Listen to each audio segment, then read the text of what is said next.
Hi families, welcome back to my Sasi Murugan lifestyle channel. எல்லாரும் எப்படி இருக்கீங்க? நல்லா இருக்கீங்களா? இந்த வீடியோல நம்ம என்ன பார்க்க போறோம் அப்படின்னா இன்னைக்கு கிச்சன் கிளீனிங் தான். ரொம்பலாம் கிடையாது, லைட்டா அங்கங்க கொஞ்சம் அரேஞ்ச் பண்ணி வைக்கிற மாதிரி தான் இருந்துச்சு. ஏன்னா ரெண்டு பேரை வச்சுக்கிட்டு அரேஞ்ச் பண்றது ஒரு பெரிய வேலையா இருந்துச்சு. அதில் ஸ்டார்ட் பண்ணதே என்னுடைய பையன் தான். கிச்சனோட திங்ஸ் எல்லாம் என்ன ஆயிட்டு அப்படின்னா அங்கன வச்சிருக்கிறதுனால ரொம்ப ஒரு மாதிரி கசகசன்னு இருந்த மாதிரி இருந்துச்சு. சரின்ட்டு ஃபர்ஸ்ட் மேல உள்ள அந்த செல்ஃப்ல உள்ளதை ஃபுல்லாக நம்ம க்ளீன் பண்ணிக்கிடுவோம் அப்படின்ட்டு க்ளீன் பண்ண ஆரம்பிச்சேன். அதுக்கு என் பையன் சப்போர்ட்டா இருந்தான். பெரியவன் அவனை எல்லாத்தையும் மேலே ஏறி மேல உள்ள எல்லாத்தையும் எடுத்து வைக்க சொல்லிட்டு அப்புறம் எங்க கொஞ்சம் கொஞ்சம் வைக்க வேண்டியது இருக்கும். அந்த இதெல்லாம் வச்சுக்கிட்டு இருந்தேன். வச்சு முடிச்சுட்டு அதுக்கப்புறம் என்ன பண்ணேன், க்ளீன் பண்ணிக்கிட்டு இருக்கையிலே சின்னது ரெண்டும் அந்த நாட்டு சக்கரை டப்பாவை பார்த்துட்டு நாட்டு சக்கரை வேணும்னு சவுண்டு கொடுத்தாங்க. சரின்ட்டு அவங்களுக்கு கொஞ்சமா எடுத்து கொடுத்துட்டு அதுக்கப்புறம் கிளீனிங் ப்ராசஸ் ஆரம்பிச்சோம். ரெண்டு பேர் இருக்கிற இடத்துல கொஞ்சம் கஷ்டமா தாங்க இருக்கு. ஏன்னா கிளீன் பண்றதுங்கல எப்பமாதான் உள்ள போற மாதிரி இருக்கு. அது தெரியாது பெருசா. இப்போ என்ன ஆகுது அப்படின்னா நம்மளுக்கு டக்குன்னு உள்ள போய் ஒரு கிளீன் பண்ணணும் அப்படின்னா ரொம்ப டைம் ஆகுது. அதான் நீங்க என்ன பண்ணுங்க, ரெண்டு பேரும் ஆளை பார்த்துக்கோங்க, ரெண்டு குட்டீஸையும் பார்த்துக்கோங்க, நான் தனியாவே நான் ஃபுல்லு கிளீன் பண்ணி முடிச்சிருவேன் அப்படின்ட்டு என் பையன்ட்டையும் லீவுக்கு அக்கா மகா வந்திருக்காங்க, தங்கச்சி. அதனால அவளையும் பையனை அனுப்பி விட்டு நான் பார்க்க சொல்லிட்டேன். நான் ரெண்டு பேர்த்தையுமே நான் அங்கங்க கொஞ்சம் கிராசரி ஐட்டம்லாம் கொஞ்சம் இருந்துச்சு. அந்த மஞ்சள் மசாலா இதெல்லாத்தையும் போட்டு டப்பால அரைச்சி வச்சுட்டு இந்த சைடில் உள்ள மஞ்சள் மசாலா திங்ஸ் ஃபுல்லும் கொஞ்சம் அரேஞ்ச் பண்ணி வைப்போம் அப்படிங்கிறதுக்காக நான் அரேஞ்ச் பண்ணி வச்சுக்கிட்டு இருந்தேன். அரேஞ்ச் பண்ணி வச்சுக்கிட்டு இருக்கையிலே சவுண்டு அங்கிருந்து வருது, சத்தம் ஒரே அழுக சவுண்ட் தான் வருது. சரி இருந்தாலும் கொஞ்சம் நேரம் பார்த்துக்கோங்கப்பா, நான் எப்படியாவது கிச்சனை மட்டும் ஓரளவு கிளீன் ஒவ்வொரு நாளைக்கு ஒவ்வொரு ரூமா கிளீன் பண்ணிக்கிடுவோம், ஒரே நாள்ல எல்லாமே சடனா முடியாது அப்படின்ட்டு ஒவ்வொன்றா கிளீன் பண்ண ஆரம்பிச்சேன். நான் எல்லாத்தையுமே கரெக்டா அரேஞ்ச் பண்ணி எனக்கு இந்த டப்பா எப்படின்னா அப்படியே ஒண்ணு போல வைக்கிறது தான் எனக்கு பிடிக்கும். எந்த இடம் எப்படி இருக்குங்கிறத போன்ல பண்ணி இது எங்க இருக்குன்னு என் வீட்டுல எங்க மாமா கடல அந்த இடத்துல இருக்கும் பாருங்க அப்படின்னு சொல்ற அளவுக்கு தான் நான் வைப்பேன் அந்த இடத்துல. அதுக்கடுத்து சரி அதை ஃபுல்லும் நல்லா கிளீன் பண்ணி முடிச்சுட்டு இந்த பக்கம் என்னுடைய ரெண்டு குட்டீஸ்க்கும் நான் கொடுக்குற சாப்பாடு. இந்த பவுடர் என்னது அப்படின்னா நேந்திர காய் இருக்கு பாத்தீங்களா, அந்த நேந்திர காயை எடுத்து நாங்க இந்த தோல் சீவி சரி தோலை எடுத்துருவோம். தோலை எடுத்துட்டு நம்ம இந்த வாழைக்காய் சிப்ஸுக்கு சீவோம் பாத்தீங்களா, அந்த மாதிரி சீவி ரெடி பண்ணி பவுடரா எடுத்து வச்சிருக்கோம். இதை நல்லா களி மாதிரி கிண்டி கொடுத்தோம்னா பிள்ளை கொஞ்சம் வெயிட் போடும் அப்படிங்கிறதுக்காக அதை ரெடி பண்ணி கொடுப்பேன். அது நல்லா சாப்பிடுவாங்க. அதை ரொம்ப விரும்பி சாப்பிடுவாங்க. நல்லா எப்படி சொல்ல, கொஞ்சம் நாட்டு சக்கரை இல்லை அப்படின்னா கருப்பட்டி அந்த மாதிரி சேர்த்து நெய் சேர்த்து நல்லா கிண்டி கொடுத்தோம்னா ஒரு ஸ்நாக்ஸ் மாதிரி கொடுத்தோம் அப்படின்னா நல்லா சாப்பிடுவாங்க. இந்த கிளாஸ் என்ன அப்படின்னா அந்த கிளாஸ் எனக்குள்ள கிளாஸ். என்னம்மா நீ கண்ணாடி கிளாஸ்ல தான் குடிப்பேன்னு அப்படின்னு நினைக்காதீங்க, அப்படிலாம் கிடையாது. இந்த செம்பருத்தி டீ, இந்த சங்குப்பூ டீ அந்த மாதிரிலாம் குடிக்கையில இந்த கலர் சேஞ்ச் ஆகும் பாத்தீங்களா, அந்த எலுமிச்சை பழத்தை ஊத்தையில அந்த ஒரு ஆசைக்காகவே அந்த கிளாஸை நான் வாங்கி வச்சிருந்தேன் குடிக்கிறதுக்காக. மற்றபடி இந்த டீ காஃபி எல்லாம் குடிக்க மாட்டேன். இது ஓட்ஸ் என்னத்துக்கு வாங்கினேன் அப்படின்னா வெயிட் லாஸ் பண்ணணும் அப்படிங்கிறதுக்காக. நான் இப்போ கொஞ்சம் வெயிட் கொஞ்சம் ஓவராகவே போட்டாங்க. எப்படி சொல்ல, கன்சீவா இருக்கிறதுக்கு முன்னகட்டி ஓரளவு வெயிட் இருந்தேன். அப்புறம் கன்சீவ் ஆன பிறகு எனக்கு என்னன்னே தெரியல, கல்யாணம் முடிஞ்ச புதுசுலயே அப்படிதான் கன்சீவ்னு ஆயிட்டேன் அப்படின்னாலே வெயிட் போட ஆரம்பிச்சிட்டேன். அதே மாதிரிதான் இப்ப வெயிட் கம்மியா இருந்தேன், மறுபடியும் கன்சீவ் ஆன பிறகு வெயிட் ஃபுல்லும் போட ஆரம்பிச்சிட்டேன்.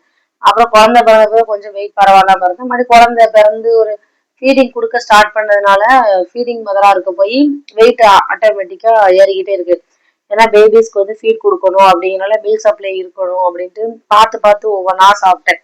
அதனால வெயிட் ஏறிக்கிட்டே தான் இருந்துச்சு. சரி நம்ம ஃபர்ஸ்ட் ஃபீடிங் போட்டு கொடுப்போம், அதுக்கப்புறம் மாதிரி வெயிட் லாஸ் பண்ணிக்கிடலாம் அப்படின்ற ஐடியால அப்படியே விட்டேன். இப்போ வெயிட்டை கண்டுக்கிட போறதே கிடையாது, அதுக்கு சார்ல வெயிட் இருந்துகிட்டு இருக்குன்னு சொல்லி விட்டாச்சு. அதை எடுத்து ரெடி பண்ணி முடிச்சுக்கிட்டு இருக்கையில ரெண்டு பேர்த்துக்கு அழ ஆரம்பிச்சிட்டாங்க. சரின்ட்டு அவங்களுக்கு நம்ம கவு மில்க் இருக்குல்ல, பசும்பால், அதை ஆட்டி கொடுத்துருவோம் அப்படின்ட்டு அதை ஃபர்ஸ்ட் ஆத்தி கொடுத்தாச்சு. அவங்க ரெண்டு பேருக்குமே கொடுத்து விட்டு நீங்க கொடுத்துருங்கப்பா அப்படின்ட்டு கொடுத்துட்டு இந்த பாத்திரம்லாம் கொஞ்சம் கச்ச கச்சட்டு இருந்த மாதிரி இருந்துச்சு, அதெல்லாம் கொஞ்சம் எடுத்து வைப்போம். ரொம்பலாம் பெரிய இடம்லாம் கிடையாது கிச்சன், சின்ன இடம் தான். ஆனா அதுக்குன்னு ரொம்ப சின்ன இடம்னு சொல்ல முடியாது, கொஞ்சம் மீடியமா இருக்கும். எனக்கு இந்த கிச்சன் ஓகே தான் அப்படிங்கிற பாத்திரத்தை ஃபுல்லும் கொஞ்சம் ரொம்ப கசகசன்னு பாத்திரம் போட்டிருக்க மாட்டேன், கொஞ்சமா தான் இருக்கும். அந்த பாத்திரம் தேவைப்படுற பாத்திரத்தை மட்டும் எடுத்து வைப்பேன். அதுவுமே அப்பப்போ அங்கன எடுத்து வைக்கிறதுனால எங்கே இருக்குன்னு தெரியாம அப்படி இப்படி எடுத்து வச்சிருவோம். அந்த இடத்த கொஞ்சம் நீட் பண்ணுவோம் அப்படின்ட்டு ஒவ்வொரு பொருளையும் எடுத்து அப்படியே நீட் பண்ணிக்கிட்டே இருந்தேன். நான் நீட் பண்ணிக்கிட்டு கீழதான் எனக்கு ஒரு யோசனை வந்துச்சு. என்னன்னா, இந்த மசாலா டப்பால எழுதி இருக்கும் பாத்தீங்களா, கடுகு, உளுந்தம்பருப்பு, மஞ்சள் மசாலா பொடி, இந்த ஐட்டத்தெல்லாம் நிறைய பேர் ஆன்லைன்ல வாங்குறாங்க. இது சொல்லலாமா சொல்லக்கூடாதா அப்படிங்கிறது எனக்கு தெரியல. ஆன்லைன்ல வந்து ஸ்டிக்கர்ஸா இப்ப வந்து விக்கி நானே பார்த்திருக்கேன் போன்ல. மீஷோல அந்த மாதிரிலாம் பார்த்திருக்கேன் ஸ்டிக்கர்ஸா விக்கி. ஆனா அந்த மாதிரி வேங்குறவங்க அது அவங்களுடைய சாய்ஸ். மற்றபடி அந்த மாதிரி வாங்க வேண்டாம். ஒரு சின்ன டிப்ஸ் மாதிரி வேணும் அப்படின்னா இதை பாருங்க. இது என்ன அப்படின்னா இதை வந்து நான் ஷார்ட்ஸா போட்டிருக்கேன். ஆனா வீடியோல வந்து சொல்றேன். ஷார்ட்ஸ்ல நான் போட்டிருக்கேன் நானு. வேணா ஷார்ட்ஸ்லயே நீங்க பாருங்க. ஏன்னா இந்த மஞ்சப்பொடி முளத்தப்பொடி அப்படிங்கறத வந்து என்ன பண்ணுவேன் அப்படின்னா அந்த கவர் இருக்கு பாத்தீங்களா, நம்ம பொடி ஐட்டத்தில் உள்ள கவர் இருக்குல்ல, அதுலயே மஞ்சப்பொடி முளத்தப்பொடின்னு எழுதியிருக்குமா, அதை அப்படியே கட் பண்ணி ஒரு ஒயிட் கலர் செல்லோ டேப் இருக்கு பாருங்க, டிரான்ஸ்பரண்ட் செல்லோ டேப். அந்த செல்லோ டேப் நம்ம எந்த பாட்டில போட்டு வைக்குமோ அதுல போட்டு அப்படியே வந்து நான் ஒட்டி வச்சிருவேன் நான். இதுதான் எப்ப நான் கிளீன் பண்ணாலும் அதை கிழிச்சு தூர போட்டுட்டு அதுக்கப்புறம் மறுபடியும் நம்ம எப்படி கிராசரி வந்து அதில் ஃபில் பண்ணுவோம், அப்போ அதுல இருந்து லைட்டா வெட்டி ஒட்டி வச்சுக்கிடுவேன். இதுதான் என்னுடைய இது. ஃபர்ஸ்ட் ஸ்டார்டிங்ல என்ன பண்ணியிருந்தேன் அப்படின்னா வந்து ஒரு எப்படி சொல்ல பேப்பர்ல மஞ்சள் பொடி முளத்து பொடி அப்படின்னு ஒவ்வொன்றா எழுதி வச்சிருப்பேன். இதான் எதுக்கு மாதிரி தேவையில்லாம எழுதிக்கிட்டு இருக்க அப்படின்னு சொல்லி நிறைய பேர் கேட்பீங்க. அது வேற ஒண்ணு இல்லை. என் வீட்டுல வந்து நானும் சமைப்பேன், எங்க மாமாவும் சமைப்பாங்க.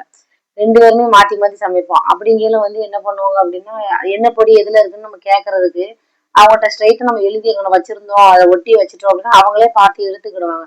அதனாலதான் இந்த ஐடியா அப்படியே நான் சூஸ் பண்ணேன் நான்.